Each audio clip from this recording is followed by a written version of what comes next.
اس کے خون کا حساب کون دے گا؟ سوال یہ بھی ہے، تماشا لگانے والوں کو بھی اب یہ سوچنا، جو خوف میں مبتلا ہے، جس کنٹینر پر اس پر حملہ ہوا تھا، جذبے کو نئے معنی پہنا دی، وہ ملک چھوڑ کر بھاگا، خون سے لت پت تھا۔ عمران خان اس حملے سے ڈر گیا ہے، ان سے بھی کبھی تحقیقات ہو پائیں گی؟ عمران خان پر حملہ کرنے والوں قاتلوں کا پتہ نہ چل سکا ہو۔ اعوذ باللہ من الشیطان الرجیم، بسم اللہ الرحمن الرحیم۔ السلام علیکم، آپ دیکھ رہے ہیں یوٹیوب چینل، میں ہوں راؤ مدثر۔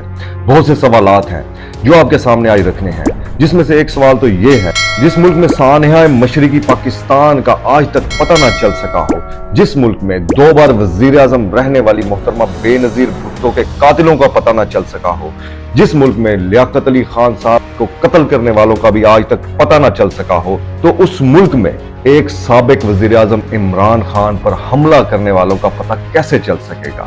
سوال یہ بھی ہے کہ عمران خان پر جو حملہ ہوا اور عمران خان جن کو اپنا مجرم سمجھتے ہیں، کیا ان سے بھی کبھی تحقیقات ہو پائیں گی؟ سوال تو سوال ہے، جب تک ان کا جواب نہیں ملے گا سوال تو اسی طرح اٹھتے رہیں گے۔ لیکن ایک سوال کا جواب اس قوم کو ضرور مل گیا ہے، کیا عمران خان اس حملے سے ڈر گیا ہے؟ تو اس کا جواب ہے نہیں، وہ بالکل ڈرا نہیں، اور نہ ہی اس کے ساتھ جدوجہد کرنے والے خوفزدہ ہوئے ہیں۔ عمران خان نے اس دفعہ ثابت کر دیا ہے کہ وہ صرف بہادر ہی نہیں بلکہ ایک بہترین لیڈر بھی ہے، ایک ایسا لیڈر جس کی ٹانگیں گولیاں لگنے سے زخمی تھیں، جسم خون سے لت پت تھا، نہ ہی اس کے پلیٹلیٹس کم ہوئے، نہ ہی وہ ملک چھوڑ کر بھاگا۔ گولیاں لگنے کے بعد جب وہ کنٹینر سے باہر آیا، نہ ہی اس کے چہرے پر کوئی خوف تھا، نہ ہی کوئی پریشانی ظاہر ہو رہی تھی، بلکہ اس نے ہمت اور جذبے کو نئے معنی پہنا دیے۔ اس کی جگہ پر کوئی اور ہوتا تو یقیناً وہ لانگ مارچ ختم کر دیتا، وہ اپنے گھر میں دبک کر بیٹھ جاتا یا ملک چھوڑ کر بھاگ جاتا، لیکن وہ کھڑا رہا اور ہاسپٹل سے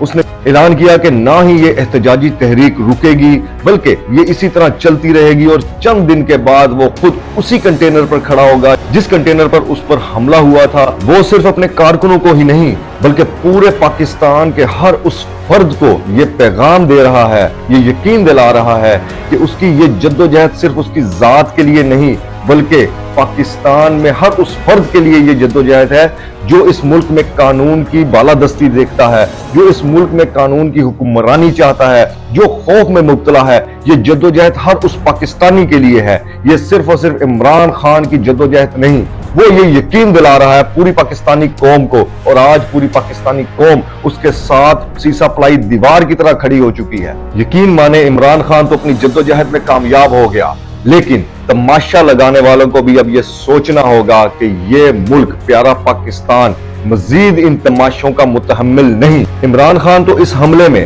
بچ گیا، لیکن ایک باپ اپنی اولاد کو یتیم کر گیا، اس کے خون کا حساب کون دے گا؟ یقین کریں کہ اگر اب بھی یہ تماشا یہاں بند نہ کیا گیا تو عدم استحکام اس ملک کے بنیادی ڈھانچے کو کھا جائے گا اور سب تباہ ہو جائے گا۔ اس سانحے کو موقع جان کر ابھی بھی بات چیت کا راستہ نکالنا بہت ضروری ہے، اور بات چیت سے ہی سب معاملات ٹھیک ہو سکتے ہیں۔ اب بھی وقت ہے، ایسا نہ ہو کہ سب بکھر جائے، اور اگر خدا نہ خواستہ ایسا ہوا کہ سب بکھر گیا، پھر نہ کوئی تماشا لگانے والا رہے گا اور نہ ہی کوئی تماشا دیکھنے والا۔ اسی کے ساتھ اجازت چاہوں گا، اپنا بہت سا خیال رکھیے گا۔ پاکستان پائندہ باد، اللہ حافظ۔